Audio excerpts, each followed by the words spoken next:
जय हिंद दोस्तों, welcome to army super classes. This Jalin Shukla. दोस्तों, आज की क्लास में हम एसएससी एमटीएस के लिए जीके के इंपॉर्टेंट क्वेश्चन डिस्कस करेंगे। ये टॉप के क्वेश्चन होंगे। कुछ ऐसे क्वेश्चन हैं जो एमटीएस की परीक्षाओं में कई बार पूछे गए हैं। सो क्लास को ध्यान से देखिएगा एंड क्लास के अंत में बताइएगा कि आपके कितने क्वेश्चन राइट निकले।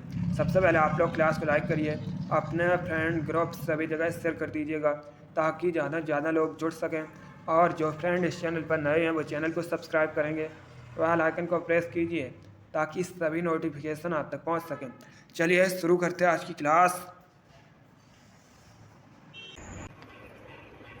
क्वेश्चन नंबर फर्स्ट के लिए आंसर करिए। क्वेश्चन है, तिरुचिरापल्ली किस नदी के किनारे स्थित है? आपको बताना है तिरुचिरापल्ली किस नदी के किनारे स्थित है। ऑप्शन दिए गए हैं। ऑप्शन इस प्रकार हैं। Option number 1 Kaveri, option number B Jhelum, option number C Ganga या ऑप्शन नंबर डी ब्रह्मपुत्र। चलिए आंसर करिए, बताइएगा तिरुचिरापल्ली किस नदी के किनारे स्थित है। पहली बात तो आप लोग याद रखिएगा, तिरुचिरापल्ली ये दोस्तों तमिलनाडु का शहर है। अब बताइएगा ये किस नदी के किनारे स्थित है। सभी लोग आंसर करिए। Very good, right answer option number A होगा, Kaveri. Yes, option number A correct answer है दोस्तों। तमिलनाडु का शहर तिरुचिरापल्ली कावेरी नदी के किनारे स्थित है, इसलिए option number A correct answer होगा। जिसने भी क्वेश्चन नंबर फर्स्ट का ऑप्शन नंबर ए दिया है उनका राइट आंसर है। Very good. अगला क्वेश्चन देखते हैं। क्वेश्चन नंबर 2 के लिए आंसर करिए। ये क्वेश्चन दोस्तों आपके एग्जाम में कई बार इसी प्रकार से पूछा हुआ क्वेश्चन है, इम्पॉर्टेंट है। आप लोग ध्यान से आंसर करिएगा। आपको बताना है भारत का सबसे लंबा बांध कौन सा है। बताइएगा भारत का सबसे लंबा डैम कौन सा है। ऑप्शन दिए गए हैं, ध्यान से ऑप्शन पढ़िए, उसके बाद आंसर करिएगा। ये क्वेश्चन आपके एग्जाम में कई बार इसी प्रकार से पूछा हुआ क्वेश्चन है। इसका राइट आंसर क्या होगा देखिएगा। इसका correct answer option number B होगा, हीराकुंड बांध। Yes, option number B correct answer है। अगर आपसे एग्जाम में पूछा जाए भारत का सबसे लंबा बांध कौन सा है तो याद रखिएगा हीराकुंड बांध। एक क्वेश्चन एग्जाम में पूछा जाता है हीराकुंड बांध ये कहाँ पर है, तो ये दोस्तों ओडिशा में है। और ये किस नदी पर है, तो ये महानदी पर स्थित है। चलिए क्वेश्चन नंबर 2 का option number B correct answer है, भारत का सबसे लंबा बांध हीराकुंड बांध है। आगे बढ़ते हैं। अब आंसर करिए क्वेश्चन नंबर 3 के लिए। आपको बताना है मेलघाट टाइगर रिजर्व ये किस राज्य में स्थित है। बताइएगा मेलघाट टाइगर रिजर्व भारत के किस राज्य में स्थित है। ऑप्शन नंबर ए पश्चिम बंगाल में, option number B Uttar Pradesh में, ऑप्शन नंबर सी राजस्थान में या ऑप्शन नंबर डी महाराष्ट्र में। आपको बताना है मेलघाट टाइगर रिजर्व किस राज्य में स्थित है। इसका right answer option number D होगा, महाराष्ट्र में। Yes, option number D correct answer है दोस्तों। मेलघाट टाइगर रिजर्व महाराष्ट्र में स्थित है, इसलिए option number D correct answer है। जिसने भी क्वेश्चन नंबर 3 का ऑप्शन नंबर डी दिया है उनका राइट आंसर है। Very good. इसी प्रकार से आप लोग आंसर करिएगा। बहुत अच्छे दोस्तों, आगे बढ़ते हैं। क्वेश्चन नंबर 4 के लिए आंसर करिए। ये भी इम्पॉर्टेंट क्वेश्चन है। ये भी क्वेश्चन आपके एग्जाम में कई बार इसी प्रकार से पूछा गया है, इम्पॉर्टेंट क्वेश्चन है। आपको बताना है रामकृष्ण मिशन की स्थापना किसने की थी। देखिए यहाँ पर आपसे पूछा गया है रामकृष्ण मिशन की स्थापना कब हुई थी। अगर आपसे पूछा जाता रामकृष्ण मिशन की स्थापना किसने की थी तो याद रखिएगा स्वामी विवेकानंद ने। दोस्तों रामकृष्ण ये स्वामी विवेकानंद के गुरु थे। स्वामी विवेकानंद ने रामकृष्ण मिशन की स्थापना की थी। अब आप लोग बताइएगा कब की थी। चलिए क्वेश्चन नंबर 4 के लिए आंसर करिए। Very good. इसका right answer option number D होगा 1897 में। Yes, option number D correct answer है। 1897 में रामकृष्ण मिशन की स्थापना स्वामी विवेकानंद ने की थी, इसलिए option number D correct answer होगा। चलिए क्वेश्चन नंबर 4 का option number D correct answer है। Very good. अगला क्वेश्चन देखते हैं। अब आंसर करिए क्वेश्चन नंबर 5 के लिए। आपको बताना है पुस्तक लाइफ डिवाइन के लेखक कौन है। बताइएगा पुस्तक लाइफ डिवाइन के लेखक कौन है। Option number A Raja Ram Mohan Roy, option number B doctor Rajendra Prasad, option number C Aurobindo Ghosh या option number D Indira Gandhi. आपको बताना है पुस्तक लाइफ डिवाइन के लेखक कौन है। चलिए क्वेश्चन नंबर 5 के लिए आंसर करिए। तो कब मत लगाइए, पहले आप लोग ध्यान से ऑप्शन पढ़िए, उसके बाद ही आंसर करिएगा। आपको बताना है पुस्तक लाइफ डिवाइन के लेखक कौन है। Right answer option number C होगा, Aurobindo Ghosh. Yes, option number C correct answer है। अरविंद घोष ने लाइफ डिवाइन नामक पुस्तक लिखी है। अगला क्वेश्चन देखते हैं। क्वेश्चन नंबर 6 के लिए आंसर करिए। साइंस से संबंधित क्वेश्चन है, आपको बताना है किलोवाट घंटा किसका मात्रक है, बताइएगा किलोवाट घंटा किसका यूनिट है। क्वेश्चन नंबर 6 के लिए आंसर करिए। वेरी गुड, इसका right answer option number A होगा, ऊर्जा का। Yes, option number A correct answer है दोस्तों। किलोवाट घंटा ऊर्जा का मात्रक है, इसलिए option number A correct answer है। ये भी क्वेश्चन आपके एग्जाम में इसी प्रकार से पूछा हुआ क्वेश्चन है। आगे बढ़ते हैं, क्वेश्चन नंबर 7 के लिए आंसर करिए। ये क्वेश्चन मैंने आपको पहले भी बताया है, तो आप लोग राइट आंसर करिएगा। आपको बताना है औरंग राष्ट्रीय उद्यान, औरंग नेशनल पार्क कहाँ पर स्थित है। चलिए क्वेश्चन नंबर 7 के लिए आंसर करिएगा। दोस्तों आपके एग्जाम में इसी प्रकार के क्वेश्चन पूछे जाते हैं, तो आप लोग ध्यान से क्लास को देखिएगा और क्लास के अंत में अपना स्कोर ज़रूर बताइएगा कि आपके कितने क्वेश्चन राइट निकले। क्वेश्चन नंबर 7 के लिए आंसर करिए। आपको बताना है औरंग राष्ट्रीय उद्यान, औरंग नेशनल पार्क कहाँ पर स्थित है। ऑप्शन इस प्रकार है, ऑप्शन नंबर ए असम में, option number B Uttar Pradesh में, ऑप्शन नंबर सी मिजोरम में, या option number D Madhya Pradesh में। चलिए सभी लोग जल्दी से आंसर करिएगा। गुड, इसका right answer option number A होगा, असम में स्थित है। Yes, option number A correct answer है दोस्तों। औरंग राष्ट्रीय उद्यान असम में स्थित है, इसलिए option number A correct answer होगा। अब देखिए दोस्तों, अगर आपसे पूछा जाए मानस अभ्यारण्य कहाँ पर है, तो ये भी असम में स्थित है। काजीरंगा राष्ट्रीय उद्यान ये भी असम में स्थित है, असम की राजधानी दिसपुर है। एक क्वेश्चन और एग्जाम में पूछा जाता है, भारत में सबसे अधिक चाय का उत्पादन कहाँ पर होता है, तो याद रखिएगा भारत में सबसे अधिक चाय का उत्पादन असम में होता है। चलिए क्वेश्चन नंबर 7 का option number A correct answer है। वर्तमान में असम के मुख्यमंत्री हेमंत बिस्वा शर्मा हैं। अगला क्वेश्चन देखते हैं, क्वेश्चन नंबर 8 के लिए आंसर करिए। अब आपको बताना है हर्षवर्धन किससे हार गए थे, बताइएगा हर्षवर्धन किससे हार गए थे। दोस्तों एक क्वेश्चन पूछा जाता है कि रत्नावली के लेखक कौन है, या प्रियदर्शिका के लेखक कौन है, और नागानंद के लेखक कौन है। तो याद रखिएगा इन सभी के लेखक हर्षवर्धन है। अब आपको बताना है हर्षवर्धन किससे हार गए थे। यह भी अच्छा क्वेश्चन है, हिस्ट्री संबंधित क्वेश्चन है, इम्पॉर्टेंट है। इसका right answer option number B होगा, पुलकेशिन द्वितीय से। Yes, option number B correct answer है दोस्तों। हर्षवर्धन पुलकेशिन द्वितीय से हार गए थे, इसलिए option number B correct answer होगा। अगला क्वेश्चन देखते हैं, क्वेश्चन नंबर 9 के लिए आंसर करिए। आपको बताना है वाल्मीकि राष्ट्रीय उद्यान कहाँ पर है, बताइएगा वाल्मीकि नेशनल पार्क कहाँ पर स्थित है। ऑप्शन नंबर ए बिहार में, option number B Andhra Pradesh में, ऑप्शन नंबर सी उत्तर प्रदेश में, या ऑप्शन नंबर डी उत्तराखंड में। आपको बताना है वाल्मीकि नेशनल पार्क कहाँ पर स्थित है।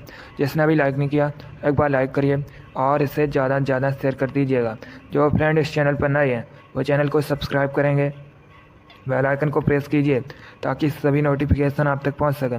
देखिए डेली आपके एग्जाम के लिए स्पेशल क्लास होती है, तो आप लोग डेली क्लास को ज्वाइन कीजिएगा। चलिए आंसर करिए क्वेश्चन नंबर 9 के लिए। आपको बताना है वाल्मीकि राष्ट्रीय उद्यान कहाँ पर स्थित है। इसका right answer option number A होगा, बिहार में। Yes, option number A correct answer है दोस्तों। वाल्मीकि राष्ट्रीय उद्यान बिहार में स्थित है। आगे बढ़ते हैं, क्वेश्चन नंबर 10 के लिए आंसर करिए। आपको बताना है हमारे शरीर में विटामिन सी की कमी से कौन सा रोग होता है, बताइएगा विटामिन सी की कमी से होने वाला रोग कौन सा है। ऑप्शन दिए गए हैं, ध्यान से ऑप्शंस पढ़िए उसके बाद ही आंसर करिए। आपको बताना है शरीर में विटामिन सी की कमी से कौन सा रोग होता है। इसका right answer option number B होगा, scurvy. Yes, option number B correct answer है दोस्तों। स्कर्वी विटामिन सी की कमी से होने वाला रोग है, इसलिए option number B correct answer है। विटामिन सी मुख्यतः हमें दोस्तों खट्टे फलों से प्राप्त होती है। अब देखिएगा एक क्वेश्चन और एग्जाम में पूछा जाता है कि विटामिन सी का केमिकल नेम क्या है, तो याद रखिएगा विटामिन सी का केमिकल नेम, रासायनिक नाम एस्कॉर्बिक एसिड होता है। चलिए क्वेश्चन नंबर 10 का option number B correct answer है। विटामिन सी की कमी से स्कर्वी रोग होता है। आगे बढ़ते हैं, क्वेश्चन नंबर 11 के लिए आंसर करिए। अब आपको बताना है पंच सिद्धांतिका के लेखक कौन है। ये भी इम्पॉर्टेंट क्वेश्चन है, अच्छा क्वेश्चन है, बताइएगा पंच सिद्धांतिका के लेखक कौन है। इसका right answer option number A होगा, Varahamihira. Yes, option number A correct answer है दोस्तों। पंच सिद्धांतिका के रचयिता वराहमिहिर हैं, इसलिए option number A correct answer होगा। अगला क्वेश्चन देखते हैं, क्वेश्चन नंबर 12 के लिए आंसर करिए। आपको बताना है सतकोसिया टाइगर रिजर्व ये कहाँ पर स्थित है, बताइएगा सतकोसिया टाइगर रिजर्व कहाँ पर स्थित है? ऑप्शन नंबर ए मध्य प्रदेश में, ऑप्शन नंबर बी राजस्थान में, ऑप्शन नंबर सी उड़ीसा में, या option number D Uttar Pradesh में। आपको बताना है सतकोसिया टाइगर रिजर्व ये कहाँ पर स्थित है। इसका right answer option number C होगा, उड़ीसा में। Yes, option number C correct answer है दोस्तों। सतकोसिया टाइगर रिजर्व उड़ीसा में स्थित है, इसलिए option number C correct answer है। आपके एग्जाम में क्वेश्चन पूछा गया था चिल्का झील कहाँ पर है, तो ये भी दोस्तों उड़ीसा में स्थित है। आगे बढ़ते हैं, क्वेश्चन नंबर 13 के लिए आंसर करिए। आपको बताना है छत्तीसगढ़ के वर्तमान में मुख्यमंत्री कौन है, बताइएगा। वर्तमान में छत्तीसगढ़ के चीफ मिनिस्टर कौन है? Option number A Bhupesh Baghel, option number B Uddhav Thackeray, option number C Ashok Gehlot, या option number D Yogi Adityanath. आपको बताना है वर्तमान में छत्तीसगढ़ के मुख्यमंत्री कौन है। इसका right answer option number A होगा, Bhupesh Baghel. Yes, option number A correct answer है। भूपेश बघेल वर्तमान में छत्तीसगढ़ के मुख्यमंत्री हैं। अब अगर हम ऑप्शंस की बात करें, अशोक गहलोत ये वर्तमान में दोस्तों राजस्थान के मुख्यमंत्री हैं। योगी आदित्यनाथ ये वर्तमान में उत्तर प्रदेश के मुख्यमंत्री हैं। आगे बढ़ते हैं, क्वेश्चन नंबर 14 के लिए आंसर करिए। आपको बताना है निम्नलिखित में से थाईलैंड की राजधानी क्या है, बताइएगा। थाईलैंड की कैपिटल कौन सी है? Option number A Bangkok, option number B Tokyo, option number C Kathmandu, या ऑप्शन नंबर डी थिम्पू। आपको बताना है थाईलैंड की राजधानी क्या है। चलिए क्वेश्चन नंबर 14 के लिए आंसर करिएगा। गुड, इसका right answer option number A होगा, Bangkok. Yes, option number A correct answer है दोस्तों। बैंकॉक थाईलैंड की राजधानी है, इसलिए option number A correct answer है।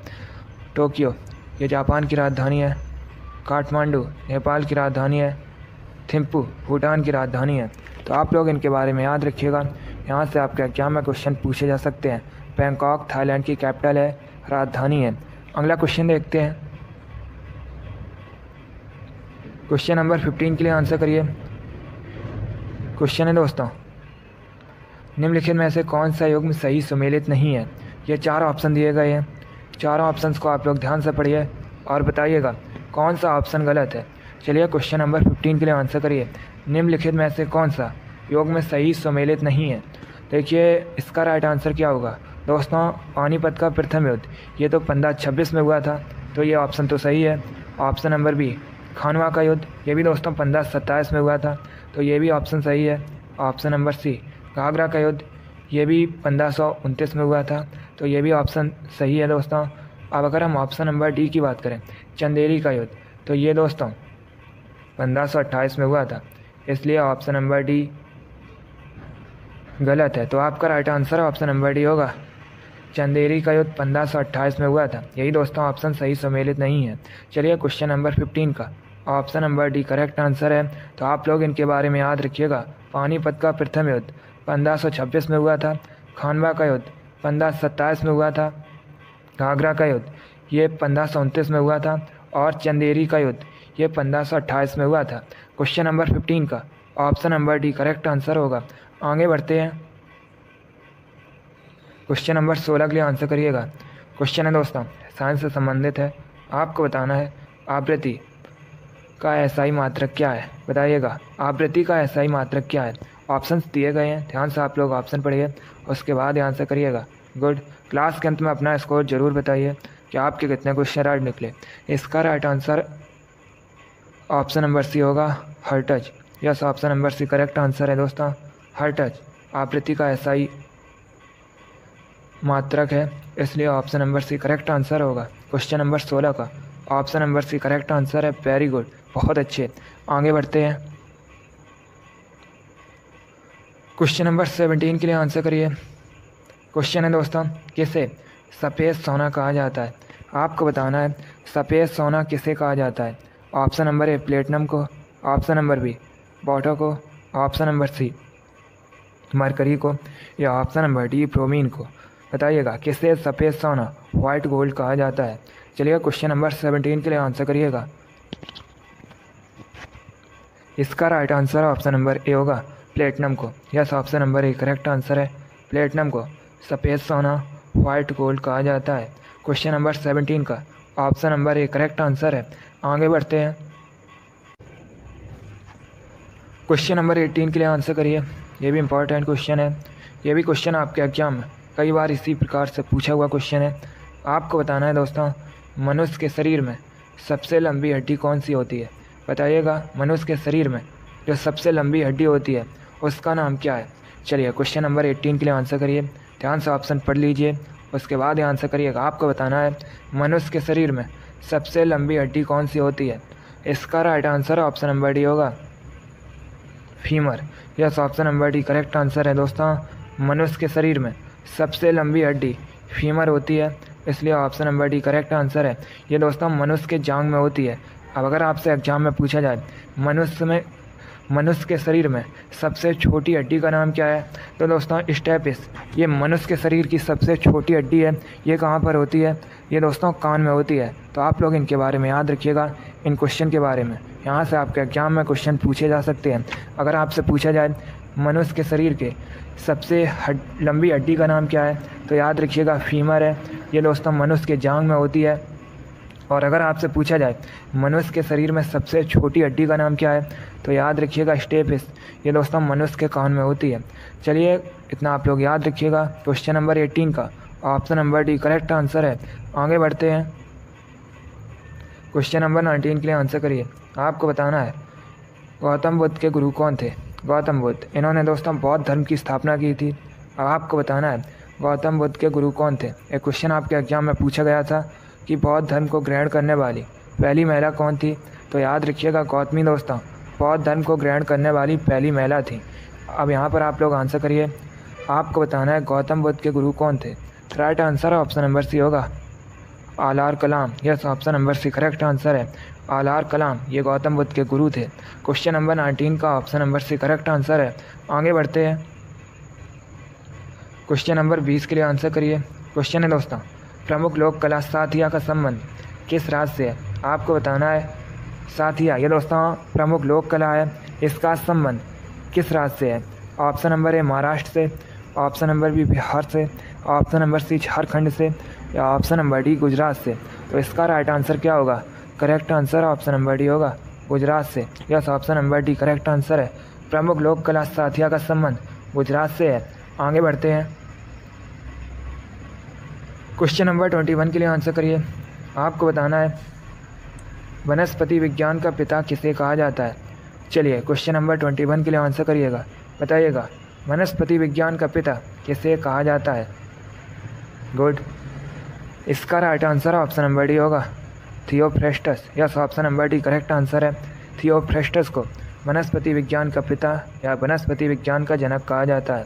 क्वेश्चन नंबर 21 का option number D correct answer होगा। आगे बढ़ते हैं,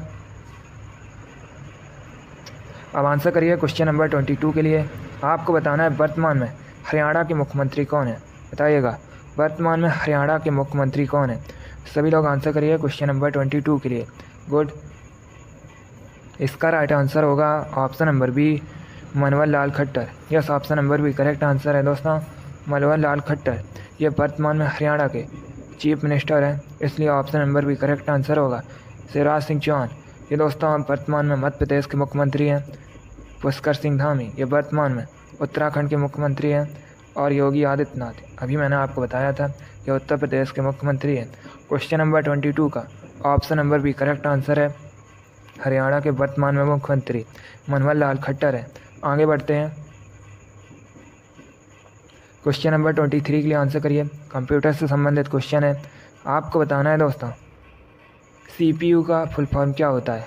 सभी लोग इसका आंसर क्लास खत्म होने के बाद कमेंट बॉक्स में दीजिएगा। आपको बताना है CPU, इसका फुल फॉर्म क्या होता है? इसका आंसर आप लोग क्लास खत्म होने के बाद दीजिएगा। आगे बढ़ते हैं, क्वेश्चन नंबर 24 के लिए आंसर करिए। अब आपको बताना है कामाख्या देवी मंदिर भारत के किस राज्य में स्थित है? यह भी क्वेश्चन आपके एग्जाम में पूछा हुआ क्वेश्चन है, इसी प्रकार से पूछा गया था। आपको बताना है कामाख्या देवी टेम्पल, कामाख्या देवी मंदिर, ये कहाँ पर स्थित है? ऑप्शन नंबर ए झारखंड में, ऑप्शन नंबर बी पंजाब में, ऑप्शन नंबर सी अरुणाचल प्रदेश में, या ऑप्शन नंबर डी असम में। गुड, इसका right answer option number D होगा, असम में। Yes, option number D correct answer है, कामाख्या देवी मंदिर असम में स्थित है। आगे बढ़ते हैं, आज का लास्ट क्वेश्चन आपके सामने है। क्वेश्चन है दोस्तों निम्न में से किस झील का संबंध आंध्र प्रदेश से है? चलिए क्वेश्चन नंबर 25 के लिए आंसर करिए। आपको बताना है निम्न में से कौन सी झील आंध्र प्रदेश में स्थित है। ऑप्शन नंबर ए चिल्का झील, ऑप्शन नंबर बी लोनार झील, ऑप्शन नंबर सी कोलेरू झील या ऑप्शन नंबर डी राजसमंद झील। चलिए सभी लोग क्वेश्चन नंबर 25 के लिए आंसर करिएगा। देखिए दोस्तों, चिल्का झील ये कहाँ पर स्थित है? उड़ीसा में स्थित है। लोनार झील ये महाराष्ट्र में स्थित है। कोलेरू झील ये आंध्र प्रदेश में स्थित है। राजसमंद झील राजस्थान में स्थित है। तो राइट आंसर क्या होगा? ऑप्शन नंबर सी कोलेरू झील आंध्र प्रदेश में स्थित है। चलिए क्वेश्चन नंबर 25 का option number C correct answer है। वेरी गुड, बहुत अच्छे दोस्तों, गुड।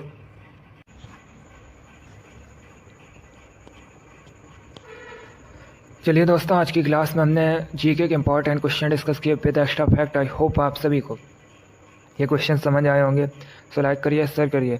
चैनल पर नए हैं तो चैनल को सब्सक्राइब कीजिए, बेल आइकन को प्रेस कीजिए ताकि सभी नोटिफिकेशन आप तक पहुंच सकें।